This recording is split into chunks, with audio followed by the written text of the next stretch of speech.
Wakizungumza na wanahabari baada ya maandamano hayo, wakulima hao wakiongozwa na Crisanto Simeyo na Jack Munialo wanadai kuwa wanapitia hali ngumu ya maisha kutokana na kutolipwa kwa fedha zao za muda mrefu licha ya kiwanda hicho kusaga miwa yao na kuuza sukari. Sisi tumekuja hapa Nzoia Sugar Company kutai pesa yetu tangu mwezi wa 8, tangu mwezi wa 7. Yes. Mpaka Disemba. Yeah. Kotutu managing director. Yeah. Ametudanganya, atalichukua miwa yetu akapeleka kwa government. Yeah. Hatukuandika mkataba agreement na government ya kwamba miwa akikata kwa shamba apeleke kwa government. Yeah. Sisi wakulima tumechoka. Yeah. Hakuna watoto kwenda shule. Yeah. Magonjwa hospitalini. Yeah. My advice is this. Yeah. Kama Kotutu hata tulipa pesa. Yeah. Tumeamua tumutoe kwa ofisi. Nataka niombe management ya Nzoia walipe wakulima pesa yao. Tangu mwaka jana mwezi wa 8 mpaka vile tunaongea hivi, hao wakulima walileta miwa yao hapa na hawajalipwa pesa yao. Sisi chenye tunaomba, it will not be business as usual kama management ya Nzoia haitalipa pesa.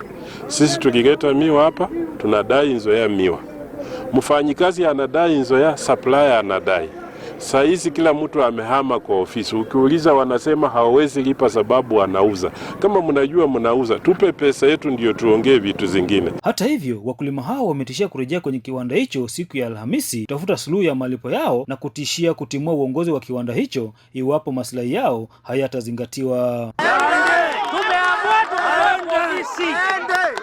Kotutu atupatie pesa. Yeah. Sisi hatuna pesa za kumanage miwa. Yeah. Wafanyikazi wa Nzoia watalipwe pesa. Yeah. Hata vile naongea hivi hakuna mtu kwa ofisi mfanyakazi. Yeah. Tunapoenda kwa ofisi tunapata viti peke yake. Yeah. Mimi advice kwa wakulima ni hivi. Yeah. Tunaenda kuamua siku ya Alhamisi. Yeah. Wakulima wote Bungoma County wa Nzoia. Yeah. Wakuja tuwe na mkutano, tutoe viongozi, tuweka management mpya yenye inasaidia wakulima. Yeah. Tuungane, hakuna tractor Nzoia yenye tena kwa shamba ya mkulima.